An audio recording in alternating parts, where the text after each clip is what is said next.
Amém? Vamos fazer a leitura da palavra de Deus. Vamos ler juntos a lida, que aí fica legal assim. Só apaga essa luz daqui da frente para a gente poder, todo mundo conseguir ler aí. Vamos ler juntos? Respondeu-lhe, pois, Simão Pedro: Senhor, para quem iremos nós? Tu tens as palavras de vida eterna, e nós temos crido e conhecido que Tu és o Cristo, o Filho de Deus. Amém? Graças a Deus, podemos assentar. Hoje eu quero falar com você das duas vezes, que Jesus ficou, como é que eu posso usar a palavra correta? Ele ficou, se fosse um adolescente, ele iria dizer assim, Jesus ficou bolado, ficou chateado, ficou com raiva, ficou irado. E só duas vezes aconteceu isso na Bíblia, que ele perdeu a paciência com gente, com pessoas. Mas na maioria das vezes ele tinha muita paciência. Uma vez ele perdeu, foi quando ele foi para Jerusalém para a festa judaica. Aí ele chegou lá, o pessoal estava explorando o povo que ia para o templo. Havia muita venda na frente do templo. E essa venda que havia da frente do templo, ela era necessária, ela tinha que acontecer. Se não tivesse aquela venda, não teria como funcionar a celebração, porque as pessoas vinham de longe, vinham distante, e elas deixavam para comprar os seus animais para o sacrifício na porta do templo, para não vir trazendo isso de longe. Então a venda era necessária. E o pessoal que trabalhava ali, o pessoal que fazia a venda no lugar, como eles sabiam que quem vinha tinha que comprar, eles começaram a cobrar caro, começaram a explorar as pessoas, e as pessoas ficavam refém daqueles comerciantes, porque elas não tinham como ficar sem comprar, já que era necessário comprar. Quem tinha dinheiro comprava um touro, quem tinha dinheiro comprava uma ovelha, quem não tinha dinheiro, tinha pouco dinheiro, comprava um casalzinho de pássaro, para poder fazer o sacrifício. E Jesus chegou lá, o pessoal colocou o preço lá em cima, estava explorando. Ele ficou tão chateado que ele pegou um arroguel, que geralmente os sacerdotes usavam, ele pegou, saiu dando uma lapada num monte de gente, chamando todo mundo de ladrão, e dizendo que a casa do pai dele não era covil de salteadores. E nesse dia ele ficou indignado com a exploração das pessoas que chegavam ali. E a outra vez que ele ficou chateado é essa que eu vou falar para vocês agora. E eu quero antes dizer para vocês que qualquer um de nós ficamos chateados. Há momentos que a gente perde a compostura, a gente fica irado, e dependendo da forma como você lida com as suas emoções, você pode extrapolar, você pode de repente tomar uma atitude que vai se tornar uma reprovação de muitas pessoas. Muita gente vai te reprovar, mas às vezes a indignação é tão grande que você tem que extravasar de alguma maneira, não machucando ninguém, não agredindo ninguém, mas às vezes você extravasar alguma coisa que te indigna, alguma coisa que às vezes a gente faz, Tem gente que bate no travesseiro, tem gente que chuta a porta, tem gente que faz outras coisas para poder extravasar a raiva. Cada um tem a sua forma de extravasar os seus limites de tolerância com determinadas situações. E a Bíblia diz que ficar com raiva é alguma coisa que não é alguma coisa que Deus olhe para você e te reprove. A Bíblia diz que o que Deus não quer é que você guarde a raiva, que você guarde o ressentimento, porque quando você guarda o ressentimento, a raiva, a ira e o ódio, a Bíblia diz que você vai dar lugar para o diabo. Aí fica difícil, porque o diabo vai se aproveitar daquele ressentimento, se aproveitar daquela mágoa, vai simplesmente adoecer você por dentro, porque a Bíblia diz que a mágoa, o ressentimento apodrece os ossos, e ele vai aproveitar disso exatamente para fragilizar você, para fazer com que você passe a ter ódio do seu irmão. Aí se torna um pecado. Vocês estão entendendo? Mas com raiva todo mundo fica, Por isso que a Bíblia diz para a gente se irar, mas não pecar. Veja só aqui, Olha o que diz aqui, digam comigo, vamos lá. Irai-vos e não pequeis, não se ponha o sol sobre a vossa ira, e não deis lugar ao diabo, diz a palavra de Deus. Por quê? O que é que ele está dizendo aqui? Para você não guardar essa raiva, esse ressentimento para o dia seguinte.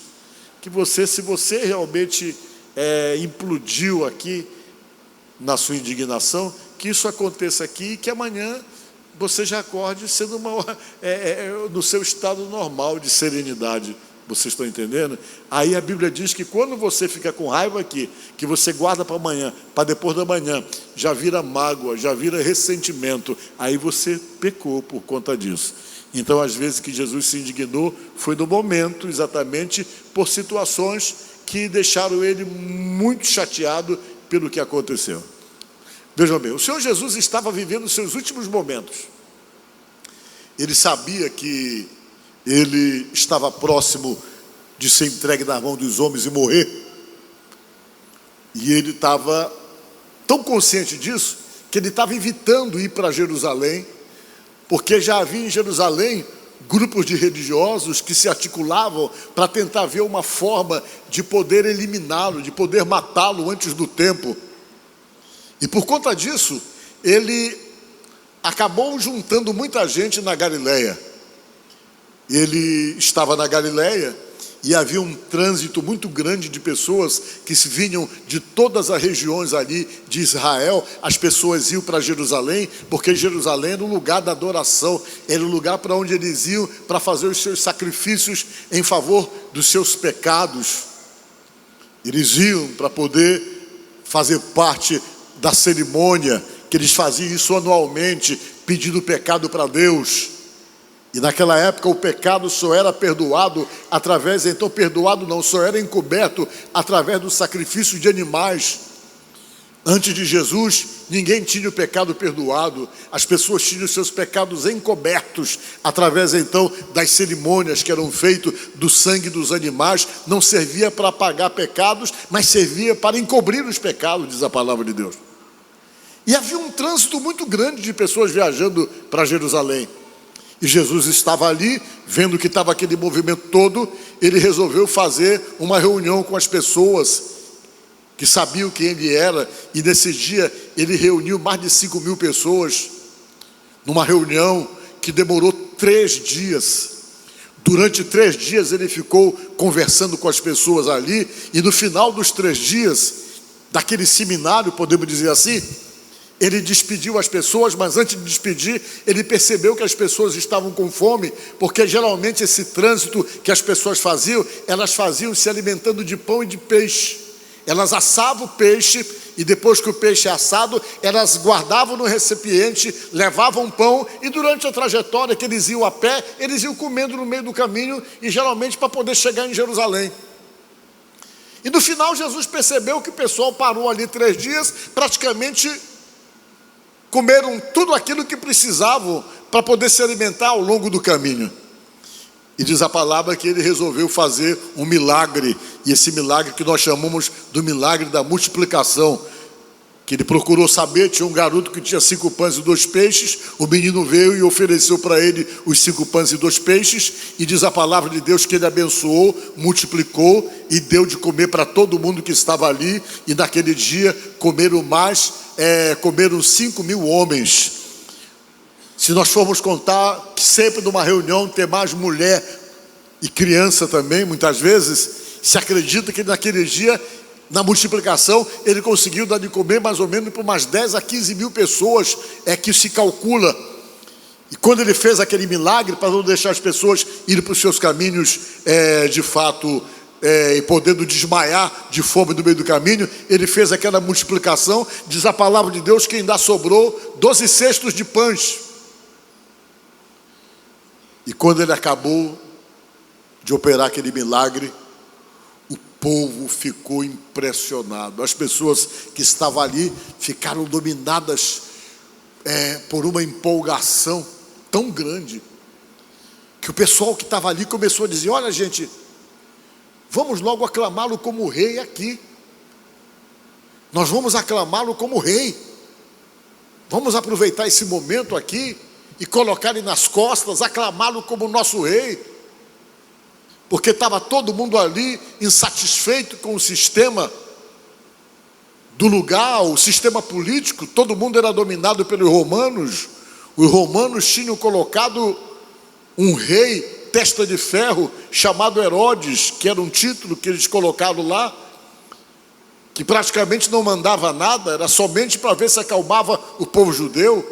O Herodes, ele não era de nenhuma das 12 tribos, ele era edumeu, ele era da Edumeia, nem judeu ele era.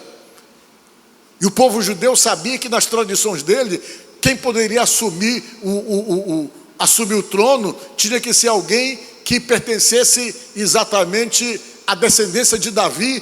E o Herodes não era da descendência de Davi. O povo se revoltava com isso, porque ele foi um líder político empurrado goela abaixo do povo.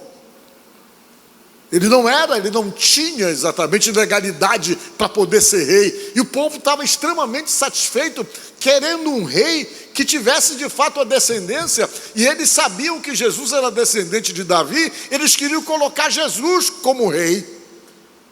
E diz a palavra de Deus que o pessoal, vamos aclamá-lo logo aqui. E quando Jesus viu essa conversa, a palavra de Deus diz que ele sumiu do meio de todo mundo e foi lá para o alto de uma montanha. Quando ele percebeu que o pessoal queria aclamá-lo, ele saiu do meio da multidão, subiu a montanha e foi lá para cima da montanha. Por conta dessa história de tentar aclamá-lo como rei. O pessoal ficou lá embaixo esperando, ele vai descer, ele não vai descer, ele não vai voltar, e todo mundo esperando, ele não desceu. Ele ficou na montanha até às 6 da manhã, ou quase às 6 da manhã. Ele ficou até a 4ª vigília da noite, diz a palavra de Deus, entre as 3 e as 6 horas da manhã. Quando deu mais ou menos entre as 3 e as 6, ele desceu da montanha. Todo mundo já tinha ido embora. Que ele desceu da montanha, que chegou lá embaixo, não tinha mais ninguém. Ele tinha deixado os discípulos tomando conta de um barco, mas quando ele chegou na beira do mar, o barco não estava lá na beira. O vento tinha pegado o barco e levado o barco para o meio do mar da Galileia. E foi aí que aconteceu aquele milagre, que ele foi para o barco andando sobre as águas. Tem gente que pensa que Jesus andou sobre as águas daqui para ali. Ele andou 6 quilômetros em cima d'água. Deve ter passado mais de 1 hora caminhando em cima d'água. Porque o barco foi se afastando, estava de madrugada, e os discípulos conversando, esperando ele, nem perceberam que a água levou o barco. Quando ele desceu, ele foi andando. A Bíblia diz que ele andou, parece que 30 estádios, se não me falha a memória. E ele foi e chegou no barco. Foi quando Pedro viu ele, pensou que era um fantasma, que o Pedro andou sobre as águas. Foi nesse dia.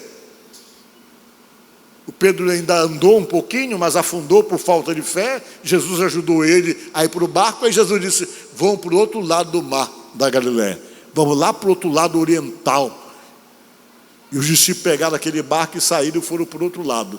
Jesus queria sair dali, porque ele sabia que quando amanecesse o dia, aquela multidão vinha novamente no lugar onde eles estavam no dia anterior. E ele queria ir para o outro lado do mar da Galileia para sair dali. Ele pegou o barco e foi para o outro lado.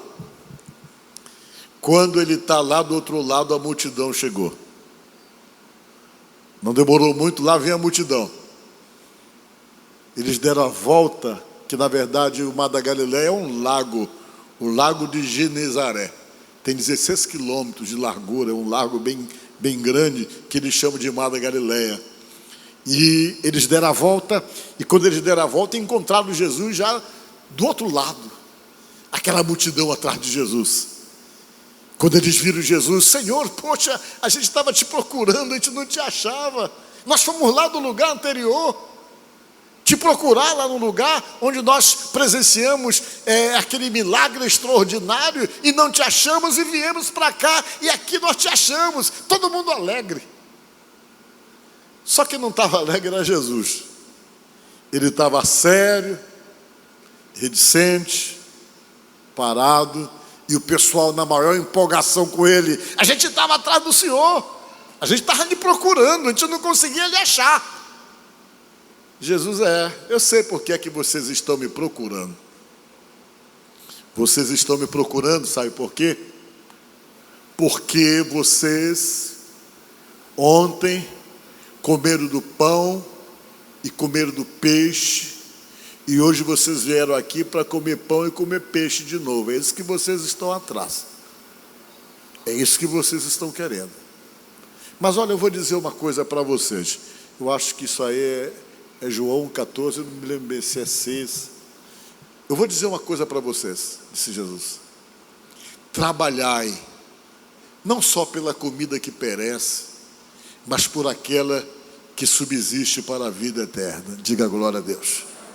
O que ele quer dizer com isso? Olha, sejam esforçados, esmerados, determinados, corram atrás, busquem, não somente atrás das coisas materiais, que são passageiras, que acabam perecendo, que vocês tenham o mesmo esforço para buscar as coisas espirituais, as coisas que vão, na verdade, agir na vida de vocês para a vida eterna, que vocês valorizem isso também, que vocês tenham o mesmo esforço pelas coisas espirituais que te levam à vida eterna, assim como vocês se esforçam pelos milagres, pelas coisas paliativas, passageiras, efêmeras na vida de vocês, que vocês tenham o mesmo esforço. Jesus falou para as pessoas, eu acho que eu achei o verso aqui, né?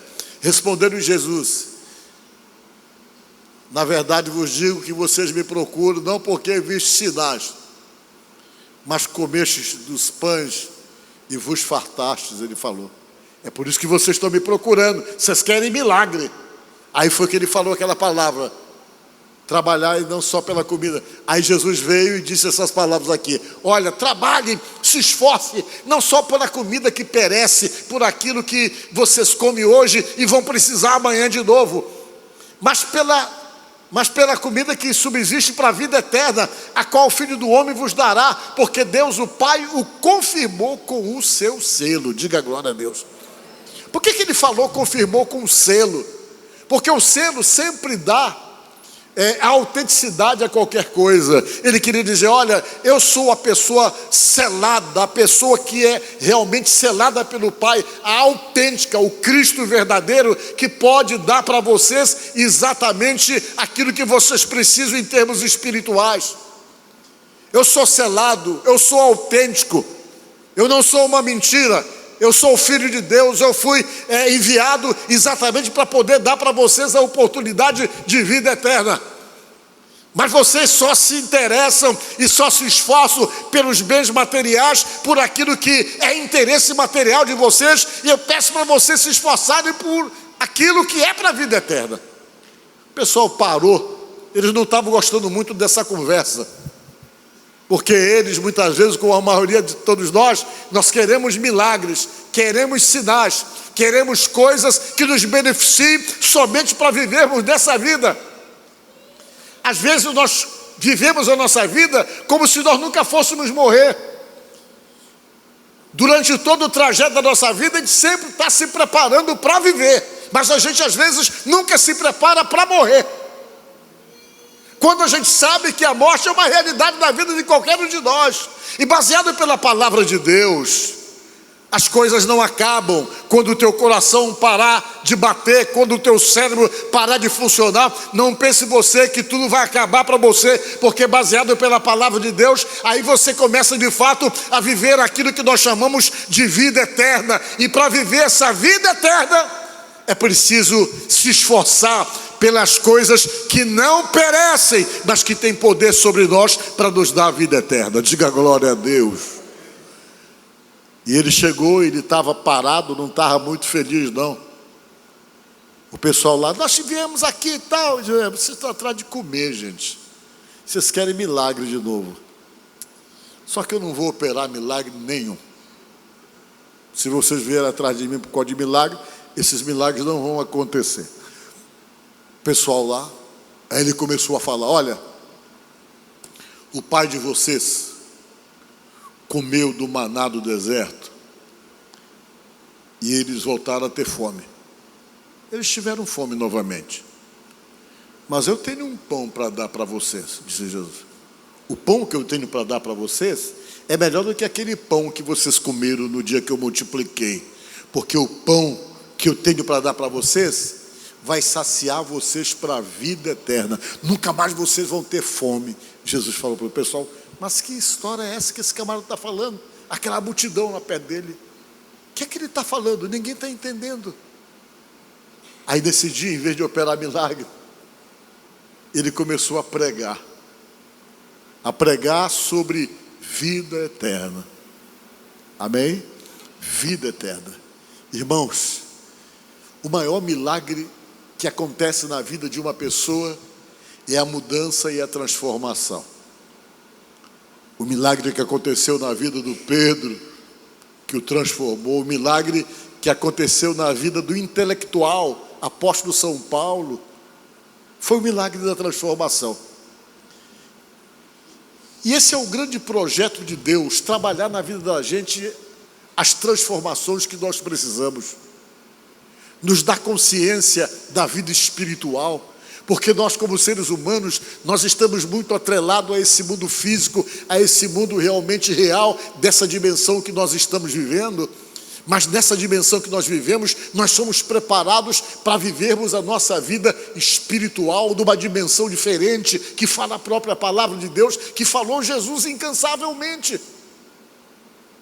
E nesse dia ele parou e disse: eu não vou fazer milagre para ninguém, porque esse pessoal vai só depender de milagre hoje, vão querer milagre amanhã de novo, e a necessidade de milagre não para, porque é passageiro, a necessidade vem, no outro dia existem outras necessidades, mas eu vou ter que falar para eles buscarem aquilo que eles precisam buscar. Aí Jesus pegou e começou a pregar, e a pregação de Jesus foi essa: eu sou o pão da vida. Aquele que comer deste pão jamais terá fome, disse ele. Eu sou o pão que desceu dos céus, ele falou. E ele começou a pregar incisivamente, dizendo às pessoas que o pão que ele tinha para dar era um pão que matava a fome espiritual, que não era aquele pão que eles comeram no dia seguinte e eles voltaram a ter fome e estavam atrás de Jesus novamente, mas ele tinha um pão que ia saciar para a vida eterna e que ia simplesmente resolver todas as situações de pendências espirituais, de inseguranças espirituais e de incerteza com respeito ao amanhã. Ah, mas essa palavra foi dura, as pessoas não queriam ouvir aquilo, as pessoas queriam ouvir uma palavra de milagre, queriam presenciar um sinal, queriam presenciar um poder manifestado por Jesus. E quando as pessoas começaram a ouvir essa pregação de Jesus, o pessoal começou: olha, essa pregação aí não está boa, eu não estou gostando de ouvir essa pregação, o pessoal falar. Está dura demais o que ele está falando.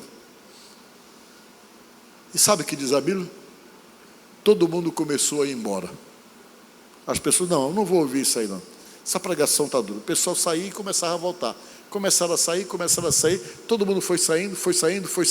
Jesus falando, ninguém respeitou nada. O pessoal virou as costas e foi embora. Jesus ficou sozinho.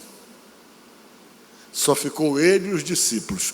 O restante das pessoas que foram atrás dele, todo mundo foi embora porque ele decidiu não operar o milagre daquele dia. Aí que ele olhou, vendo todo mundo embora, ele se indignou. Sempre a gente fica indignado quando a gente não é assimilado. Quando você fala uma coisa, as pessoas entendem outra. Quando você realmente percebe que as pessoas estão querendo usar você, não tem como não se indignar. Não tem como não ficar indignado quando você percebe que as pessoas querem tirar proveito de você, querem somente os seus benefícios, que estão próximas de você enquanto você tem alguma coisa para oferecer. O dia que você deixa de ser necessário, você também perde a importância. Jesus se sentiu exatamente assim naquele momento. se sentiu usado por aquelas pessoas, percebeu que as pessoas o procuravam só porque queriam se beneficiar daquilo que ele tinha para oferecer em termos de milagre, e ele estava ali com uma proposta muito mais importante, muito mais sobrenatural, que era garantir a vida eterna, garantir de fato o perdão dos pecados para todas aquelas pessoas que estavam ali, para poder destravar a vida do mundo espiritual. Porque só ele tinha poder de fato de perdoar pecados. Antes da vinda dele, ninguém tinha seus pecados perdoados. A palavra de Deus diz que nós tínhamos nosso pecado encoberto. É como se pegasse as tuas faltas e colocasse debaixo do tapete. Mas com a vinda dele, os pecados não ficaram mais encobertos, eles ficaram perdoados, eles deixaram de existir. A Bíblia diz que eles foram jogados no mar do esquecimento. Não existe mais, por quê? Porque quando ele derramou o sangue dele para dizer que quando você crê nele e o reconhece como Senhor e Salvador, ele simplesmente apaga teus pecados. É isso que diz a palavra de Deus. Olha, e essa questão do perdão dos pecados é uma coisa importante. Vocês viram aquela passagem que diz que quando ele morreu, diz assim mesmo: o véu do templo se rasgou de cima a baixo. Estava dizendo o seguinte, que não precisava mais fazer sacrifício da morte dele. Depois que ele morreu, o Santo dos Santos, que era dos lugares onde o sacerdote ia levar as oferendas em favor do povo para pedir perdão, aquilo ali perdeu a validade. Não tinha mais validade nenhuma no momento que ele morreu, porque agora a busca do perdão não era através de sacrifício de animais, mas era somente reconhecê-lo como o Senhor da nossa vida. A Bíblia diz isso: o véu do templo se rasgou, né? Mandei até uma foto, não mandei? Olha só, rasgou de cima a baixo, dizendo: não tem mais validade isso aqui. Não tem mais validade. Porque para entrar nesse Santo dos Santos, só quem podia entrar era o sacerdote. Para ele entrar lá, ele tinha que fazer sacrifício por si mesmo. E depois que ele fazia sacrifício, ele amarrava uma corda nele, uma corda enorme. A corda ficava lá do lado de fora. E ele entrava aí, porque se ele morresse aí dentro, ninguém podia entrar lá para tirar o que morria também. E se caso ele tivesse um mal súbito lá dentro, ele era puxado por aquela corda. E agora que Jesus morreu, isso aí deixou de ter validade. O caminho se abriu de outra forma, através do acreditar em Jesus. E Jesus queria que aquelas pessoas entendessem isso. E diz a palavra que ele pregou, todo mundo foi embora, e ele foi ficando com raiva, chateado. Ele olhou para os discípulos, o que é que a gente vai dizer para ele? Que vergonha. Você imagina só, eu estou pregando aqui, todo mundo acha que eu estou falando besteira, todo mundo vai embora e me deixa sozinho aqui com as cadeiras, mais ou menos isso, constrangedor. Aí os discípulos, e agora? Tudo parado lá. Aí Jesus parou, olhou para os discípulos, que foi os únicos que ficaram. Aí ele já com raiva disse: e vocês não querem ir embora também? Não querem me deixar sozinho? Não querem acompanhar os outros? Aí diz a palavra que o Pedro disse aquelas palavras. Pedro olhou para Jesus e disse: Senhor, para quem iremos nós, se só Tu tens as palavras de vida eterna? Ele entendeu que só Jesus podia salvar. Aquilo deve ter acalmado Jesus, e essa passagem da Bíblia ficou para a história, para nos ensinar que todas as outras bênçãos, elas são efêmeras, são passageiras. Mas existe uma bênção que você deve procurar, que ela não é passageira, ela é para a vida eterna. Diga glória a Deus. Essa é a maior bênção. Então, meus irmãos, Jesus, Ele é o Salvador. Ele não morreu na cruz para que o nome dele ficasse da história. Ele morreu para salvar você. Ele morreu para salvar você, para trazer para você uma proposta de salvação. Mas ele também não obrigou ninguém a aceitar a proposta dele. Ele coloca a proposta para todos nós, mas ele não obriga. Ele quer que você entenda que ele tem a melhor proposta de vida eterna para você usufruir dela no momento em que você partir dessa para uma outra fase da sua vida. Para você de fato perceber a importância dela no dia que teu coração parar de bater. Aí você vai perceber a importância disso tudo. E ele veio com essa proposta para isso, para tentar dizer para nós que ele tem a melhor proposta. Por que eu digo a melhor proposta? Porque existem muitas outras propostas fora de Jesus. Existem filosofias, existem homens que foram considerados deuses, mas todos eles têm a sepultura deles, em algum lugar. Com Jesus é diferente. Ele não está na sepultura, mas a Bíblia diz que ele ressuscitou ao terceiro dia. E nenhum dos outros que detém algum tipo de proposta ressuscitaram.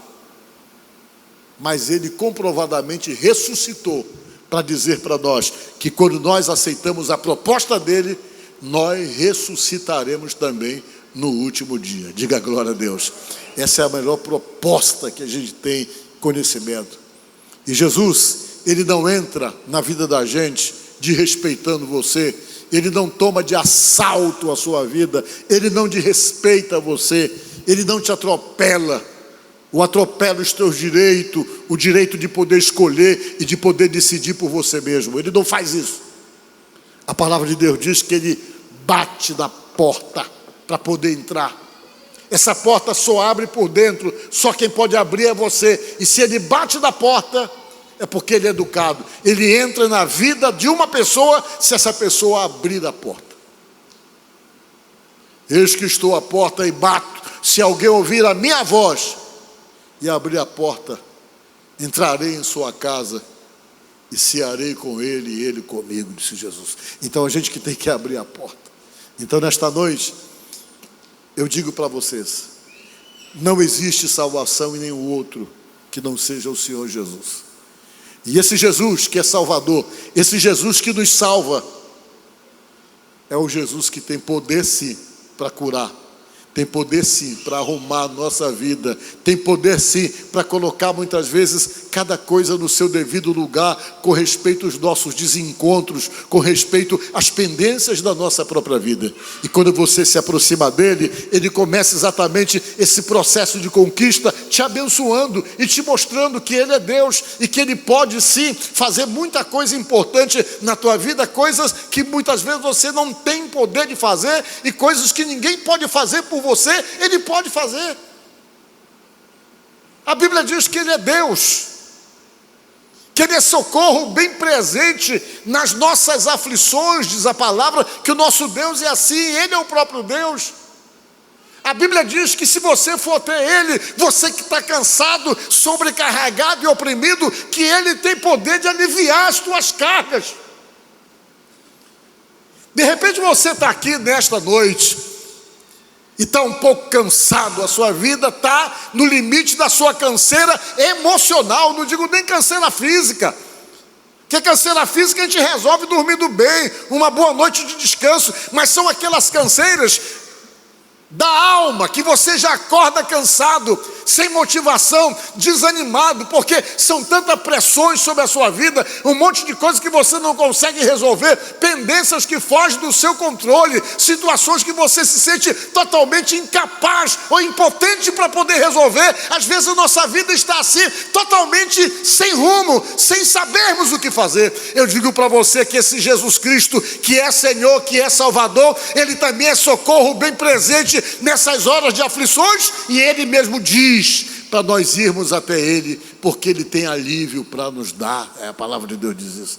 Então nesta noite eu falo para você desse Jesus, um Jesus que não somente cura, que não somente nos ajuda nas nossas necessidades e carências, mas um Jesus acima de tudo que quer nos salvar, que quer que tenhamos compromisso com ele, para que ele possa de fato dar para nós esse direito de vida eterna que só ele pode dar.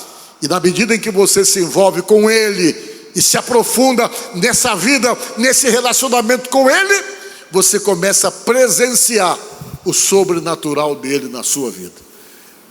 Então se permita esse sobrenatural, se permita esse agir de Deus em todas as áreas da tua vida, esse agir de Jesus, seja das tuas questões pessoais, emocionais, as tuas carências, mas também as tuas necessidades espirituais, dentro daquela área onde somente Ele pode resolver.